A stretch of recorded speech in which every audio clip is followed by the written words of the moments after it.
Mukunda jewellers లో gratitude sale flat 50% of on value added offer అన్ని branches కి వర్తిస్తుంది.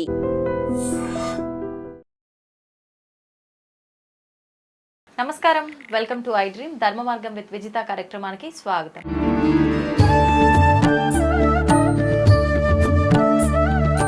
ప్రస్తుతం మనతో పాటు ఉన్నారు ప్రముఖ ఆధ్యాత్మికవేత్త జయేష్ శాస్త్రి గారు. ఇప్పుడు వారితో మాట్లాడి మరిన్ని విషయాలు తెలుసుకునే ప్రయత్నం చేద్దాం. నమస్తే అండి. నమస్కారం అమ్మా. అయితే మనకు ఈ మధ్య కాలంలో అంటే మార్చ్ మాసంలో గ్రహణాలు ఉన్నాయని చెప్పి వింటూ ఉన్నాము. కొంతమంది అసలు గ్రహణం మన దగ్గర లేదు, మన దేశానికి వర్తించదు, విదేశాల్లో ఉంది అని చెప్పి కొంతమంది మాట్లాడుతున్నారు. నిజంగా మన దగ్గర గ్రహణం అనేది ఉందా? ఒకవేళ ఉంటే ఎటువంటి నియమాలు పాటించాలి తెలియజేయండి. శ్రీ గురుభ్యో నమః. శ్రీ మహాగణాధిపతయ నమః. శ్రీ మహాసరస్వత్యై నమః. హరి ఓం శ్రీమాత్రే నమః. ముఖ్యంగా మనకు గ్రహణాలు అనేది ఏంటంటే సూర్యుడు చంద్రుడికి వచ్చేటువంటి గ్రహణం. ఈ గ్రహణాల్లో మనకు ఈ భారతదేశంలో కొన్ని కనిపించేవి, కొన్ని కనిపించేవి ఉంటాయి. ముఖ్యంగా మరి అవి మనం పాటించాలా లేదని సందేహాలు అందరికీ కూడా ఉన్నాయి. రాబోయే 14వ తారీఖు మనకి ఇక్కడ భారతదేశంలో మాత్రం కనిపించే పరిస్థితిలో లేదు గ్రహణం. అయినా కానీ ఈ యొక్క 14వ తారీఖు ఉండేటువంటి గ్రహణం ముఖ్యంగా చెప్పాలంటే మనకు అమెరికా కానీ యూరోప్ కానీ దానిలో కూడా కొన్ని రాష్ట్రాల్లోనే కనబడుతుంది, కానీ అక్కడ అన్నిట్లో కూడా కనబడటం లేదు ఇది. కాబట్టి ఈ గ్రహణానికి సంబంధించి మరి మనం హిందుత్వంగా మనం పాటించేటువంటి నియమాలు వాటి యొక్క విషయాలు చూస్తే ఇప్పుడు ప్రతి ఒక్కరు ఒకప్పుడు అయితే ఎక్కడికి వెళ్ళేవారు కాదు. ఏ ప్రాంతం వాళ్ళు అక్కడ నివాసంగా యోగ్యంగా ఉండి అక్కడే వాళ్ళ కార్యక్రమాలను నిర్వహించుకునేవాళ్ళు. ఒకవేళ వెళ్ళినా కూడా మన భారతదేశంలోనే తిరిగేవాళ్ళు, అంతే తప్ప వేరే దేశానికి వెళ్ళేవాళ్ళు. ఎందుకంటే అప్పట్లో దేశ బహిష్కరణ అయ్యేవాళ్ళు, లేదైనా వీడే ఏదైనా పని చేస్తే కనుక ఇక్కడికి తప్పించుకునే ప్రయత్నం చేయడానికి ఇంకో దేశాలకు వెళ్ళిపోయేవాళ్ళు. అంతే తప్ప వీళ్ళుగా వెళ్ళే పరిస్థితులు ఉండేది కాదు. అంత సామర్థ్యం కూడా అప్పట్లో లేదు, అందరికీ కూడా ధన సామర్థ్యం. కాబట్టి తర్వాత కాలంలో ఏంటంటే కొంతమంది వాళ్ళ ఉద్యోగ పరిస్థితులు పెట్టుకోవచ్చు, వాళ్ళ యాంత్రిక వ్యాపారాలు కావచ్చు, ఇక రకరకాల వ్యాపారాల కోసం రకరకాల దేశాలు తిరగటం, అక్కడ విద్య నేర్చుకోవటం, కొంతమంది అక్కడే ఉద్యోగంగా ఉండటం, సెటిల్ అయిపోవడం అన్నీ జరుగుతున్నాయి. మరి అటువంటి వారు మరి ఇవి పాటించాలా లేదా? మనకు సప్తద్వీపాలని చెప్పబడింది. అంటే ఇది ఏమో కర్మభూమి.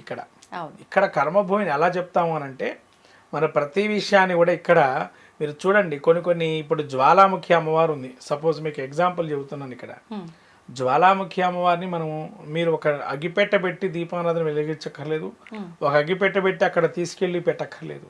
అది నీళ్లు పడినా అది జ్వాలగా వెలుగుతూనే ఉంటుంది, ఒక నిప్పులాగా. మీరు అది ఇక్కడ నీళ్లు పోసినా, రాజుగారు కూడా అక్కడ ప్రయత్నం చేశాట నీళ్లు పోసి అదేమన్నా చేద్దామని. అమ్మవారు కూడా దాన్ని ఆ నీళ్లు పోసినా కూడా ఆ జ్వాల మాత్రం అలానే ఉందట. చూడండి, అలాంటి భారతదేశం కర్మభూమి అది. కాబట్టి సాక్షాత్తు అమ్మవారే జ్వాలాముఖి స్వరూపంగా అక్కడ మనకు కనబడుతుంది. కాబట్టి ఇలా జ్వాలాముఖి లాంటి అనేక ప్రదేశాలు ఉన్నాయి. మనకి ఎగ్జాంపుల్గా మీకు ఉదాహరణగా చెప్పాను ఆ విషయం. అంటే ఇది మనకు తార్కాణం. అవే ఎప్పటికీ దైవంగా ప్రకటితమైన ప్రదేశాలు కొన్ని ఉన్నాయి. కాబట్టి ఆ ప్రకటిత ప్రదేశాలు ఉన్నాయి కాబట్టి మనకు అంత పుణ్యము కావచ్చు, పాపక్షయం కావచ్చు, లేకపోతే మనం చేసే కర్మలను బట్టి మనకు సుఖ దుఃఖాలు, కష్ట నష్టాలు అనేకమైన కూడా సంభవిస్తూ ఉంటాయి. కాబట్టి ఇక్కడ గ్రహణానికి సంబంధించి మనం చూసుకున్నట్టయితే ఈ యొక్క చంద్రగ్రహణం కానీ సూర్యగ్రహణం కానీ ఇది రాక్షసులకి అంటే రాహుకేతువులు ఏదైతే చెప్పబడున్నాయో ఆ ఖండించడం తర్వాత ఆ రాహుకేతువుగా మన విభజన జరిగింది. అలా గ్రహణాలు పడ్డాయి. ఈ యొక్క గ్రహణాలకు సంబంధించి మనం ఇప్పుడు ఇక్కడ దేశంలో మనకు లేదు కదండి అని అంటే మన వాళ్ళు ఎవరైనా కానీ హిందూ సాంప్రదాయాలు పాటించే వాళ్ళు ఉంటారు. ఇంకా అంటే తిథి నక్షత్రాలు యోగకరణాలు. ఇప్పటికీ మీరు అమెరికా వెళ్ళండి, మన దేవాలయం ఎన్ని కట్టారు? అనేక దేవాలయాలు ఉన్నాయి అక్కడ కూడా. అనేక దేవాలయాలు అర్చనాది కార్యక్రమాలు చేసుకుంటున్నారు మన వాళ్ళంతా కూడా. అంటే అక్కడ కూడా ఆ యొక్క హిందుత్వాన్ని కూడా వాళ్ళు పాటిస్తూ అన్ని రకాలుగా వైభవంగా.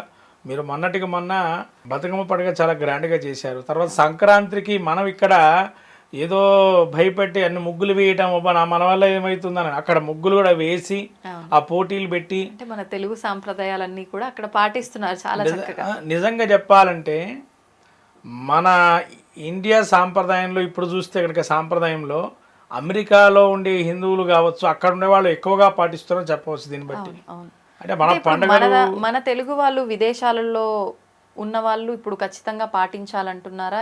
అంటే ఏంటి ఈ గ్రహణానికి సంబంధించి? ఏ ఏ ప్రదేశాల్లో ఉన్నా అంటే ఈ యొక్క ప్రదేశాలు ఎక్కడెక్కడ ఇవి తగులుతున్నాయో, ఈ గ్రహణ సంభవించేటువంటి ప్రదేశాలు ఏవైతే ఉన్నాయో ఆ ప్రాంతంలో మన హిందువుగా పాటించే వాళ్ళు, సాంప్రదాయం పాటించే వాళ్ళందరూ కూడా పాటిస్తే మంచిది.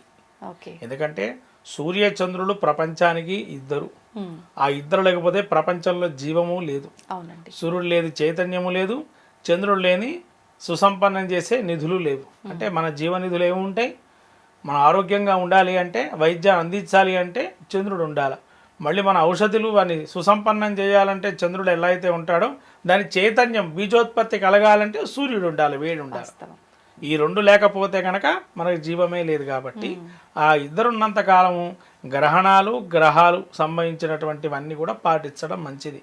అంతే తప్ప మనం ఎక్కడో ఉన్నాము, అమెరికాలో ఉన్నాము, మనం పాటించనక్కర్లేదు అనేది కాదు. అమెరికానే కాదండి, ఎక్కడైనా తెలుగు వాళ్ళుగా కావచ్చు, మన ఇండియన్స్లో శాస్త్రబద్ధంగా ఉండేటువంటి ఎవరెవరైనా కానీ ఇది పాటిస్తే వాళ్ళకు కూడా మంచిది. లేకపోతే అంగవైకల్యాలు కానీ, అనారోగ్యాలు కానీ, లేతే ఈ పంచమహాపాతకాల్లో ఉండేటువంటి దోషాలు కానీ, లేతే రకరకాలైనటువంటి వ్యాధులు రావటం కానీ ఇవన్నీ సంభవించే అవకాశం ఉన్నాయి. ఎటువంటి నియమాలు పాటించాలంటారు? సమయం ఏంటి? ఏమైనా సమయం పర్టికులర్ గా?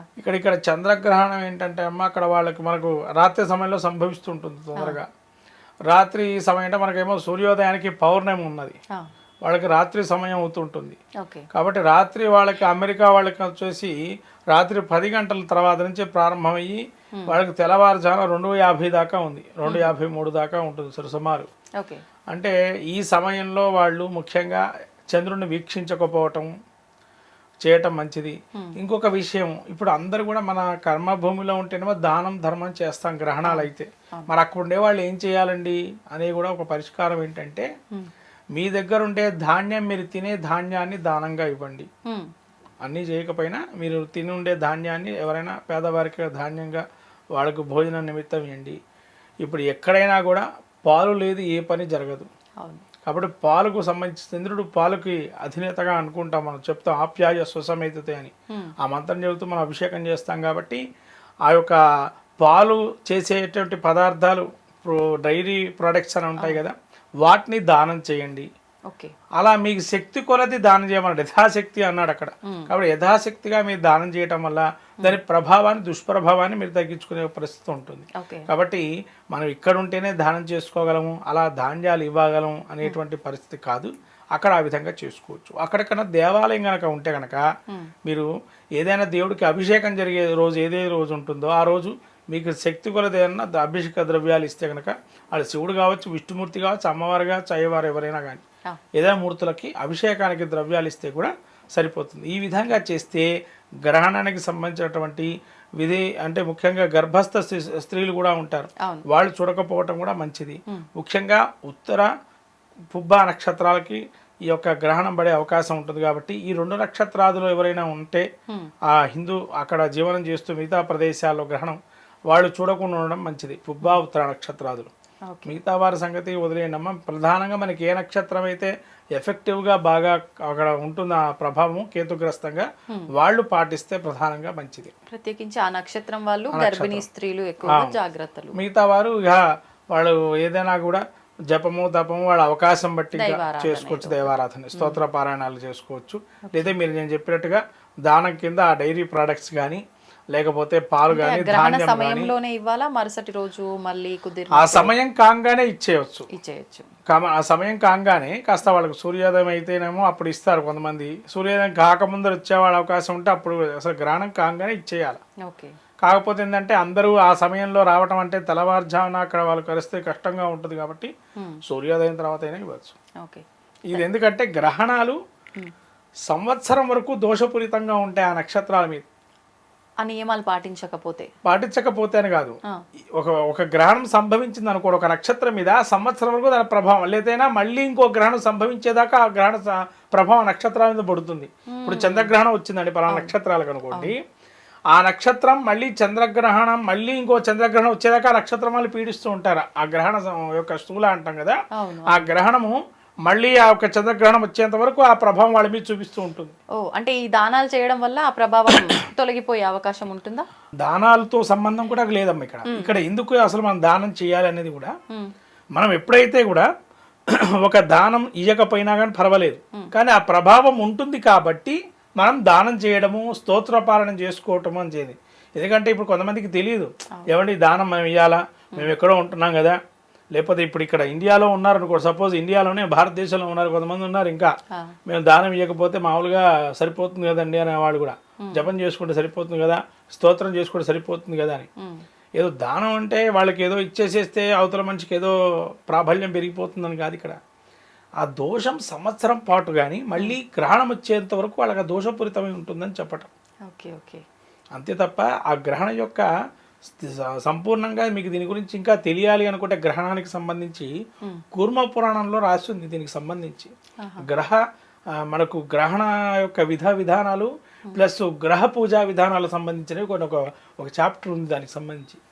ఎందుకంటే రాశారు కూర్మ పురాణంలో చాలా విశేషంగా రాశారు ఇది, ఈ గ్రహణాల గురించి, గ్రహ పూజల గురించి కూడా, ఏదేది ఏ విధంగా చేయాలి, ఏ నియమాలు పాటించాలి, ఏ రోజు మనం ఏ విధంగా అర్చన చేయాలి పలానా గ్రహాన్ని అనే విషయాలు కూర్మ పురాణం తెలపబడింది. ప్రత్యేకంగా చెప్పాలంటే అందులో దుస్వప్నాలు, దుశ్శకునాలు మనం రామాయణాలు, భారతంలో చూస్తూ ఉంటాం కదా, ఆ పురాణాల్లో కూడా మనకి విషయాలు చెప్పబడింది. కాబట్టి మనకు ఏదో గ్రహణానికి పంతులు గారు చెప్పేశారు, ఆయన ఎవరో శర్మ గారు చెప్పేశారని కాదు. ఇక్కడ మనం ఆలోచించాల్సిన విషయం ఏంటంటే, ఇది వాళ్ళు చెప్పారు అంటే పలానా నిర్దిష్టంగా గ్రంథాల్లో రాసి ఉండబట్టే వాళ్ళు చెప్పడం జరిగింది. ఏదో వాళ్ళకి ఏదో ప్రాబల్యం చెందేసి మనం వాళ్ళకి ధర్మం చేస్తే, దానం చేస్తే అత్యధికంగా వాళ్ళు ఏదైనా అయిపోతున్నారని కాదు. ఇక్కడ మనం భక్తిగా ఇవ్వాలి. ఫస్ట్ ఏ దానం చేసినా కూడా అహంకారపూరితంగా దానం చేయకూడదు, ధనం ఉందనే అహంకారం కూడా ఉండకూడదు. ఇప్పుడు మామూలుగా ఒక చిన్న డౌట్ అండి, మన దగ్గర అయితే గ్రహణ సమయంలో, గ్రహణానికి ముందే ఆ పట్టు సమయానికి కొన్ని గంటల ముందే గరిక దర్భ తీసుకొచ్చి వేయటము, ఆ దోషం లేకుండా ఉండడం కోసం ఇలాంటివి చేస్తుంటాం కదా. మరి విదేశాల్లో అంటే ఇలాంటివి దొరికే అవకాశం ఉండదు కదా, అప్పుడు ఇంకా వేరే అవకాశం ఏదైనా ఆల్టర్నేట్ ఉందంటారా? విదేశాలకి అలా ఉంటుంది అంటే అక్కడ ఏం చెయ్యాలి, ప్రత్యామ్నాయం అంటే ప్రతిదానికి ఒక ప్రత్యామ్నాయం ఉందా, మా లేకేం లేదు. ఇప్పుడు అక్కడ దర్భలు దొరకకపోతే ఏమిటి అనేది మీ యొక్క కలుషిత ఆహారం అవుతుందనే మీ సమస్య అది. అయితే ఇప్పుడు అక్కడ ఏంటంటే గరిక దొరకచ్చు, గరిక ఒకటి. తర్వాత పసుపు, జనరల్గా పసుపు ఎక్కడైనా దొరుకుతుంది. పసుపు ఒకవేళ అలా కూడా దొరకలేదు అనుకోండి, పసుపు దొరకలేదు, మరి అప్పుడు ఏం చేయాలి అని అంటే, ఈ గరికని మొత్తంగా ఒక తాడులాగా తయారు చేస్తారు, తయారు చేసి దాన్ని వేయచ్చు. ఒకవేళ అలా కూడా దొరకలేదు, మనకేమీ లేదు, ఇంకా మనకు ఎలా ప్రత్యామ్నాయం ఏంటంటే అక్కడ అటువంటి కూడా దొరకవండి, గడ్డి లాంటివి కూడా దొరికే పరిస్థితిలో లేదు అని అన్నప్పుడు ఇంకా ఒకటే ఓంకార నాదాన్ని శబ్దం చేసి నీళ్లు చల్లుకోవటమే. ఓంకారం ప్రణవం. ఎందుకంటే దీనికి ఎక్కడా కూడా ఒక సృష్టిలో మనకు శివుడి యొక్క స్వరూపాన్ని ఓంకార స్వరూపం అని అంటాం. కాబట్టి ఓంకార శబ్దాన్ని మనం జపం చేసినా చాలు, ఏ మంత్రం జపంతో సంబంధం లేదు. ఓంకార జపం చేస్తే కూడా ఆ యొక్క ఈశ్వరుడు అనుగ్రహం వల్ల మనకు ఆ పదార్థాలన్నీ కూడా శుభ్రం అవుతాయి. ఇంకా ప్రత్యక్షంగా ఎవరైనా మంత్రశుద్ధి ఉన్నవాళ్ళైతే శుభ్రంగా మంత్రజలాన్ని మంచిగా జపం చేసి ఆ మంత్రజలాన్ని ప్రోక్షణ చేసుకోవచ్చు. ఒకవేళ అలా కాకపోయినా మీరంటూ గరిక కానీ లేకపోతే ఎండిపోయిన దర్భలు అంటే దొరుకుతాయమ్మా, దొరకకుండా ఉండదు. ఎక్కడ పచ్చిగడ్డి అయితే మనకు దొరుకుతూ ఉంటుంది జనరల్గా, అది కోసుకొని వచ్చేసి పెట్టుకోవచ్చు. కానీ దీనికి కూడా కోసేయడానికి కూడా ఒక ముహూర్తం ఉంది, గడ్డిని కూడా ఎప్పుడు పడితే అప్పుడు కోయకూడదు. దానికి కూడా మనకు ఎప్పుడంటే శ్రావణ మాసం నుంచి భాద్రపద మాసం వర్షాకాలం పడే ముందర అమావాస్యకు ఒకటి సొల్లంగి అమావాస్య అని వస్తుంది. అప్పుడు దీన్ని కట్ చేసి దర్భలని కట్ చేసి, అప్పుడు లేతగా ఉంటాయి దర్భలు, మరీ మనకు షార్ప్గా కూడా ఉండవు.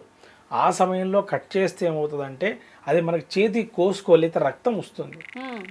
ఇదివరకు ఈ గోవు నాలుక తగిలిన, మనకి చర్మానికి తగిలిన రక్తం వస్తుంది దర్భకు, అంత ఇది. అందుకనే కదండి మీకు వామనమూర్తి అవతారంలో శుక్రాచార్యుడు కన్ను పోగొట్టాడు, చివరికి దానం ఇస్తుంటే ఆపేసేసి శుక్రాచార్యుడు బలి చక్రవర్తి దానం ఇస్తుంటాడు. భూమిని దానం చేసేటప్పుడు ఎక్కడే రాక్షసుల్ని మళ్ళీ పుట్టించడేమో, విష్ణుమూర్తి రూపంలో వచ్చాడేమో అని చెప్పి తన యొక్క ఒక కీటకంలాగా మారి నీళ్ళల్లోకి జలంలోకి వచ్చి ఆ కొంగు చెంబుల నుంచి ఒక దర్భపు లేసి కుచ్చితే చివరికి కన్ను పోతుంది. Okay okay. అందుకే శుక్రాచార్యుడు ఒక్క కన్నే ఉంటుంది, ఒక కన్ను పోయి ఉంటుంది. అంటే దర్భకంత పవర్, పవర్ ఉంది మీరు అన్నట్టుగా దర్భకంత పవర్ ఉంటుంది. కాబట్టి దర్భ దొరకకపోతే కనీసం గరిక దాని ప్రదేశంలో ఈ యొక్క రెండు కూడా మనం మంత్రసిద్ధిగా వేసేస్తే మీకు వచ్చిన స్తోత్రం చెప్పి ఆ దర్భను పెట్టినా చాలు, లేదా ఆ యొక్క గరిక పెట్టినా చాలు, లేదా పసుపు నీళ్లు చల్లినా చాలు. గోమూత్రం ఉంటే గోమూత్రం, అవకాశం ఉంటే గోమూత్రం చల్లుకోవచ్చు. అంటే పైన పదార్థాల పైన కాకుండా ఆ పరిసరాలు ఎక్కడైతే ఉంటే వాటి అప్పుడు శుద్ధి జరిగినట్టు. ఇంకా ఇవన్నీ లేవు, మీ ఇంట్లో ఒక శంకు ఉంటే కనుక శంకు నీళ్లు చల్లుకున్నా చాలమ్మ. గ్రహణం సమయం అయిన తర్వాత శంకులో నీళ్లు పోసి పెట్టుకుంటారు. శంకులో నీళ్లు పోసుకుని పెట్టుకుంటే ఎప్పుడూ పవిత్రం అని చెప్పి విష్ణుమూర్తి చెప్పాడు దాన్ని, శంకు నీళ్ళకి. అందుకని మీరు ఎక్కడైనా శక్తిపీఠాల్లో కానీ మళ్ళీ జ్యోతిర్లింగాల్లో కానీ శంకుకి సపరేట్గా ఒక ఆసనం వేసి ఉంటుంది. శంకు తీర్థం చల్లుకోవటం కూడా నిత్యం పవిత్రమైనట్టే. కాబట్టి శంకు నీళ్ళు కూడా అంత ప్రాధాన్యం. కాబట్టి శంకు నీళ్ళు చల్లుకున్నా కూడా మనకి ఇవన్నీ పాటించకపోయినా శంకు నీళ్ళు చల్లుకుంటే ప్రతినిత్యం చాలు, అది కూడా శుభ్రంతో సమానం. కాబట్టి అలా కూడా చేసుకోవచ్చు. గ్రహణానికి అలా మనం స్నానం చేయకపోయినా అయితే ఆ దోష పరిహారం జరగాలన్నా శంకు తీర్థం నీళ్ళు చల్లుకోవచ్చు. అందుకనే తీర్థం శంఖంలో పోస్తేనే తీర్థం అంటాం, శంఖంలో తీర్థం పోసి ఉంటేనే తీర్థంగా తీసుకుంటాం. కాబట్టి అంతటి ప్రాధాన్యం శంకు కూడా. ఓకే, సంతోషం అండి, చాలా చక్కగా వివరించారు. ధన్యవాదాలు. నమస్కారం.